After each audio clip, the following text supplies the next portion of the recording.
Hi friends, నేను మీ Madhavi. Welcome to Madhavi Amma's kitchen. ఈరోజు నమక్ పేడ ఎలా చేయాలో చూపిస్తాను. దీనికైతే 1 కప్ మైదా పిండి తీసుకున్నాను, 2 టేబుల్ స్పూన్ బియ్యం పిండి, 1 టేబుల్ స్పూన్ వాము, రుచికి సరిపడా ఉప్పు. ఇప్పుడు వీటిని అన్నిటినీ బాగా కలుపుకోవాలి.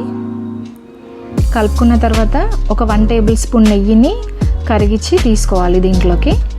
అది కూడా బాగా కలిపేసుకోవాలి. ఇప్పుడు ఆ పిండి ముద్దని మనం చేతిలో పట్టుకొని చూస్తే ముద్దలాగా రావాలన్నమాట.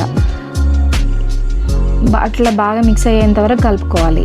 ఇప్పుడు దాంట్లోకి కొద్దిగా వాటర్ పోసుకుంటూ పిండి ముద్దను తయారు చేసుకోవాలి. అంటే ఒకటేసారి చేసుకోవద్దు, కొంచెంగా వాటర్ పోసుకుంటూ మంచిగా పిండి ముద్దని తయారు చేసుకోవాలి.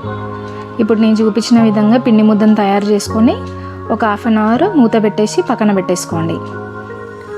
ఇప్పుడు 1/2 అవర్ తర్వాత మన ఫ్లోర్ ఉంటుంది కదండి, కిచెన్ ప్లాట్ఫామ్ కానీ లేకపోతే మీకు ఇప్పుడు చపాతీ పీట కానీ ఏదైనా సరే, పిండి ముద్దను తీసుకొని మీకు ఎంత సైజు పెద్దగా వస్తే అంత పెద్ద సైజులో చపాతీలాగా చేసేసుకోండి.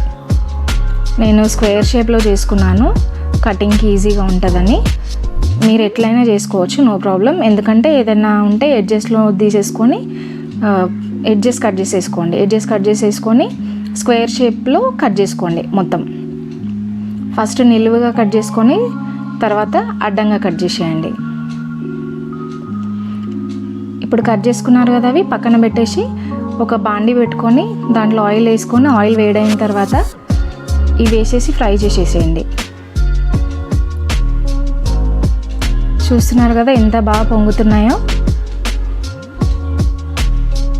ఇప్పుడు కలర్ కొంచెం చేంజ్ అవ్వగానే తీసేసి పక్కన పెట్టేసుకోండి. సేమ్ అదే విధంగా మిగతావి కూడా చేసేసేయండి. అంతే అండి, ఎంతో టేస్టీగా ఉండే పిల్లలకి ఇష్టమైన స్నాక్ ఐటెం నమక్ పేడ రెడీ. మీకు కనుక నా వీడియోస్ నచ్చితే నా ఛానల్ని సబ్స్క్రైబ్ చేసి లైక్ చేయండి, షేర్ చేయండి, కమెంట్ చేయండి. Thanks for watching this video.